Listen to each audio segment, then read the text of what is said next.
Glória a Deus, aleluia. Bendito é o nome do Deus Todo-Poderoso. Meu amado e minha amada, nós estamos estudando o quarto e último trimestre das escolas, das lições bíblicas da EBD, da Escola Bíblica Dominical. E nós já estamos chegando aí na lição de número 6. Estamos estudando nesse quarto trimestre a justiça divina, a preparação do povo de Deus para os últimos dias, estudos que são extraídos aí do livro do profeta Ezequiel. O comentarista desse quarto e último trimestre desse ano de 2022 é o pastor Ezequias Soares. Pastor Ezequias Soares é o comentarista. Nós vamos hoje estudar a lição de número 6, que será ministrada no dia 6 de novembro de 2022. 6 de novembro de 2022, essa lição de número 6. A lição de número 6, 6 de novembro de 2022. A justiça de Deus é o tema da lição. A justiça de Deus. Prometo que serei rápido, não me delongarei nessa exposição. Glória a Deus. A justiça de Deus é a lição. O texto áudio dessa lição está inserida no Salmo 18, verso 26, que diz assim: com o puro te mostrarás puro, e com o perverso te mostrarás indomável. Salmos 18, verso 26. A verdade prática diz assim: os agentes do juízo divino revelam que a responsabilidade humana é pessoal. A leitura bíblica em classe está no capítulo 14, dos versículos 12 ao 21 de Ezequiel. Ezequiel 14, versículos 12 ao versículo 21. Essa lição ela vem aí com 3 objetivos. O primeiro objetivo da lição é identificar o juízo divino. O segundo objetivo da lição é mostrar a petição que Deus não atende. E o terceiro e último objetivo da lição é refletir a respeito da intercessão de Noé, Daniel e Jó. Meu amado, minha amada, a justiça é um atributo de Deus. A justiça é um atributo de Deus. Ela é para todos. Não há privilégios nem acepção de pessoas, porque Deus é imparcial. O Supremo Juiz tem as suas leis, estatutos, mandamentos e juízos. Ele haverá de julgar a humanidade de acordo com as Escrituras, sem distinção ou acepção de pessoas, pois o Senhor é conhecido pela sua justiça. Ele é o justo juiz. Você pode confirmar, Salmos 9, o verso 16. Olha, querido, querida, a palavra-chave da lição é justiça. Justiça é a palavra-chave. O primeiro ponto da lição diz assim: sobre a identificação do juízo divino. Aí nós falamos sobre o discurso profético. À luz das Escrituras, ficamos sabendo que a ira de Deus nunca acontece sem uma justa causa e nem mesmo sem um prévio aviso. Sempre quando Deus vai punir, castigar alguém, Deus primeiro ele avisa. Primeiro ele deixa aquela pessoa ciente da reação, porque toda ação traz uma reação. das consequências daqueles atos que o cidadão ou a cidadã está praticando. Nós vemos isso aí em Amós 3,7. Amós 3,7 está escrito: certamente o Senhor Deus não fará coisa alguma sem ter revelado o seu segredo aos seus servos, os profetas. Isso é tremendo, querido. Ninguém é inocente. Ninguém, não, eu estou fazendo isso aqui porque eu não sabia que era errado, porque eu não sabia que as consequências seriam estas. Ninguém é inocente, querido. O Deus de Israel procede dessa maneira para oferecer a oportunidade de arrependimento. Então, primeiro ele avisa para oferecer ao pecador a oportunidade dessa pessoa se arrepender dos seus pecados, voltar atrás, reconhecer que está no erro e seguir olhando para frente e deixando aquilo ali para trás e praticando obras boas. Deus sempre ele dá a oportunidade. O perdão divino vem com o arrependimento, como aconteceu com a cidade de Nínive em Jonas 3,10. Então, se você se arrepende de coração, se você confessa, aí o Senhor Deus, ele libera o perdão divino para aqueles que se arrependem do seu mal. Mas o tempo dessa oportunidade já havia expirado para Jerusalém. A vontade de Deus é abençoar o seu povo e restaurar sua herança, mas como ajudar quem não se ajuda? Como que Deus vai ajudar um povo que não quer ajuda e que não ajuda a si mesmo? Se a pessoa não se arrepende, se a pessoa não confessa, se a pessoa não deixa de praticar o pecado, ela não quer ser beneficiada por Deus.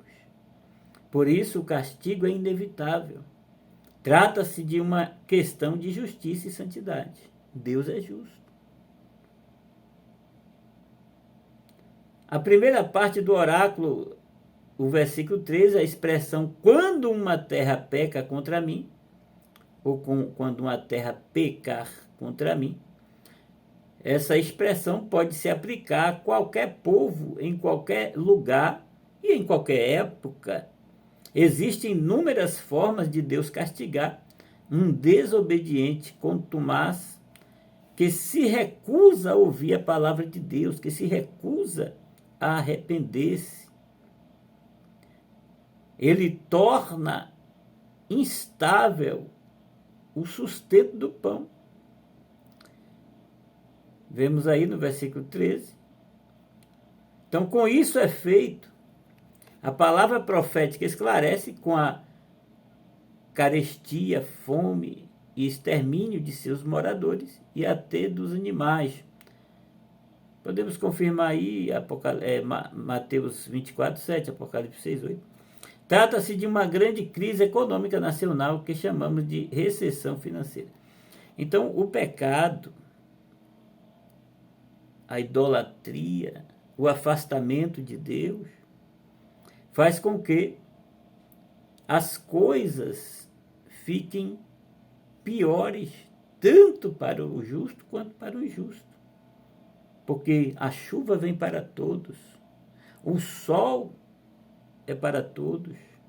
E quando existe um fermento no meio da massa, o fermento exagerado leveda toda a massa.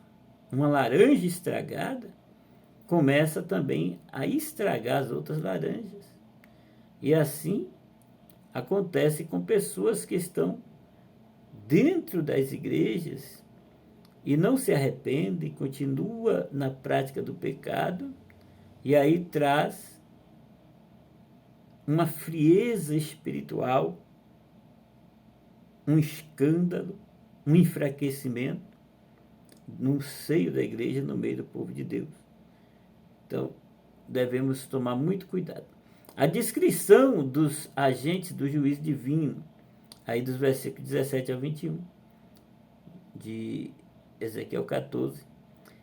E Deus é Deus quem manda as chuvas e fertiliza a terra e os campos. Jeremias 5, 24, Jeremias 14, 22, Deuteronômio 32, 2, Amós 4, 7 e 8. Ao invés de agradecer a Deus, eles agradeciam as abençoadas colheitas a Baal, Oséias 2, 8. Então Deus os abençoava, mas eles não reconheciam que quem estava os abençoando era Deus. Eles atribuíam as bênçãos de Deus aos ídolos, muito especialmente a Baal. E isso, meu amado, Deus ele não divide a sua glória com ninguém. Não, senhores. Então, a seca era um sinal visível do castigo divino. Vemos Jeremias 12, 4, Deuteronômio 28, 23. A espada, linguagem figurada para designar a guerra, também resulta em fome e peste. Vemos aí Ezequiel 6, 3 ao 12 e Ezequiel 7, 15. Então, olha, amada, a fome é uma referência à escassez de alimento provocada pela destruição da produção agropecuária. A peste é resultado da epidemia causada pelas mortes nos campos de batalha. Mas no versículo 21 do capítulo 14, o profeta acrescenta a figura dos animais ferozes. No versículo 21, o oráculo inclui Jerusalém como destinatária da profecia, de modo que podemos afirmar que essa palavra profética é para qualquer nação e qualquer época. E chegando no final aqui do primeiro ponto da lição, a sinopse desse ponto diz: Deus não executa o seu juízo sem uma justa causa, nem mesmo sem um prévio aviso. Deus ele não é injusto. E Deus ele não faz nada sem antes avisar, sem antes dar uma oportunidade para que nós possamos nos arrepender das práticas que não condiz com a sua palavra. Vamos aqui para o ponto 2 da lição, que diz sobre a petição que Deus não atende. Exemplo de intercessão pelo pecador. Deus aceitou poupar a cidade de Sodoma e Gomorra, atendendo a oração intercessória de Abraão. Isso se houvesse pelo menos 10 justos em Sodoma, Gênesis 18, 32. Moisés e Samuel, 2 baluartes de Israel, foram atendidos nas petições em favor do povo nos casos de pecados e rebeliões. Aí tem vários exemplos. Êxodo 32, 11 ao 14, número 14, 19 e 20, 1 Samuel 7, versículos 5 ao 9, 1 Samuel 12, 19 e aí por diante, Salmo 99, 6 ao 8. Então Deus ele perdoou o povo reiteradas vezes, várias vezes. Israel se rebelou contra Deus ainda lá no Monte Sinai, com o culto do bezerro de ouro. Mas Deus perdoou-os e renovou o concerto com os israelitas em Êxodo 34, 10. Inspirados nessas experiências dos homens de Deus, que oramos uns pelos outros, Efésios 6, 18, 19, Tiago 5, 16. E intercedemos pelos pecadores, para que eles se arrependam e venham a Cristo, para que eles deixem de praticar o pecado e reconheçam que Jesus é o caminho, a verdade e a vida. Sem Jesus nada podemos fazer e sem Jesus não chegaremos a lugar nenhum. E aqui tem o outro ponto, que é o outro tópico, que é o castigo inevitável. As reiteradas rebeliões dos filhos de Israel, ao longo de sua história, desde a peregrinação no deserto, levaram a nação a uma apostasia generalizada. Chegou-se ao ponto em que não havia mais retorno. Você confere isso aí em 2º livro das Crônicas, 36, 15 e 16. Então, meus amados e amadas, a Escritura mostra que há situações em que Deus se recusa a perdoar a nação e até as pessoas como aconteceu com Saul, 1 Samuel 16:1. O profeta Jeremias intercedeu pelo povo, mas Deus endureceu a sua resposta ao profeta, afirmando que nem mesmo Moisés e Samuel seriam atendidos se orassem em favor de Judá. Mas é claro que nos dias atuais, depois da morte, ressurreição de Cristo, se a pessoa pedir perdão, se arrepender, o Senhor com certeza perdoará. Nada pode anular o sacrifício vicário de Jesus na cruz. Então, quando Deus não atende a oração intercessória de um justo, a Bíblia ensina que a oração feita por um justo pode muito em seus efeitos, em Tiago 5,16. Mas quando o pecado ultrapassa todos os limites, Deus não atende tais orações intercessórias. O pecado para a morte, na linguagem do apóstolo João, em 1 João 5,16, é a apostasia total, tanto individual quanto coletiva, que se aparta da fé e abjura o seu Deus. Isso é diferente do pecador que se arrepende. Apostasia é negar a fé que antes defendia. Isso acontecia reiteradas vezes em Israel, mas no período final do reinado de Judá não havia mais remédio senão um juízo divino sobre a cidade de Jerusalém. Então, meu amado, eu ainda creio que a pessoa pode pecar como for. Se ele se arrepender, se ele deixar de praticar e entregar a vida de fato, de verdade, ao Senhor Jesus, o Senhor perdoa essa pessoa. A síntese aqui do segundo ponto diz: na Bíblia encontramos exemplos de orações intercessórias de justos que Deus não atende, os de Moisés e Samuel, os de Noé, Daniel e Jó. Vamos aqui para o último ponto. Sobre a intercessão de Noé, Daniel e Jó. Por que o povo rejeitou os profetas? Por que o povo não deu ouvido aos avisos proféticos? Isso acontece também nos dias de hoje, nos dias odiernos. A geração dos profetas Jeremias e Ezequiel conhecia o relato da destruição de Sodoma e de Gomorra. Se apenas 10 justos são suficientes para Deus poupar a cidade, por que destruiria Jerusalém com um número maior de justos? Em Gênesis 18:32. Essa era uma das razões pelas quais a maioria não acreditava no juízo divino anunciado pelos profetas. Eles achavam que jamais Deus iria permitir que Jerusalém fosse destruído, o templo fosse destruído. Esse argumento pode explicar porque Ezequiel afirma que, ainda que estivesse no meio dela, estes 3 homens, Noé, Daniel e Jó, eles, pela sua justiça, livrariam apenas a sua própria alma, nos versículos 14 e o versículo 20. Esse oráculo está entre os mais severos. Veja que todas as vezes que os 3 justos são mencionados, vêm acompanhados de chancela de autoridade espiritual, diz o Senhor Deus, o vivo, ou diz o Senhor Jeová. Noé, Daniel e Jó. Por que Daniel? A quem se surpreenda em ver o nome de um jovem entre 2 grandes e antigos patriarcas. Mas a pergunta deveria ser invertida, pois Daniel era judeu, mas Noé e Jó não eram israelitas e viveram muito tempo antes da formação do povo de Israel. Porém, eram exemplos de justos reconhecidos de todo o povo, pois adoravam e serviam o mesmo Deus de Israel, Criador dos céus e da terra.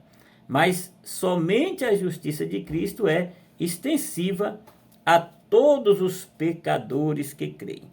O profeta Daniel, nos últimos tempos, tem surgido questionamentos sobre a identidade de Daniel, apresentado nesse trio de justos. São 2 os argumentos para explicar, mas nós não vamos nos apegar nisso aqui. A síntese aqui do terceiro ponto diz: segundo a mensagem de Ezequiel, Deus não é obrigado a tolerar o pecado do povo por causa dos justos da cidade. Vamos concluir. Para concluir aqui, a justiça de Deus é ímpar. sem comparação, os seus aspectos diferenciam de toda a justiça do ser humano. Deus é a própria justiça. Jeremias 23, 6. A justiça é a perfeição da natureza divina, por ser a essência justa. Deus precisa punir o pecado por odiá-lo em caráter imutável. Concluímos a nossa lição consciente de que o enfoque da justiça de Deus, nesse discurso de Ezequiel, diz respeito à retribuição divina ao pecado. É importante ter em mente esse conceito para não se confundir com a justiça da teologia paulina, que justifica o pecador que crê em Jesus. O Novo Testamento veio declarar a justiça de Deus por meio do Evangelho de Jesus. O apóstolo Paulo, falando aos romanos, declarou: porque não me avergonho do Evangelho de Cristo, pois é o poder de Deus para a salvação de todo aquele que crê, primeiro do judeu e também do grego, porque nele se descobre a justiça de Deus de fé em fé, como está escrito: mas o justo viverá da fé. Romanos 1, 16, 17. O Novo Testamento, meu amado e minha amada, nos revela que Deus julgará os segredos dos homens, em Romanos 2,16. Vai condenar o ímpio na maldade, quando não houver arrependimento, e justificar o justo que abraça o bem, recebe e crê no Filho unigênito de Deus. João 1,12, Romanos 5,1. Que Deus te abençoe, que Deus te guarde, que Deus te ajude.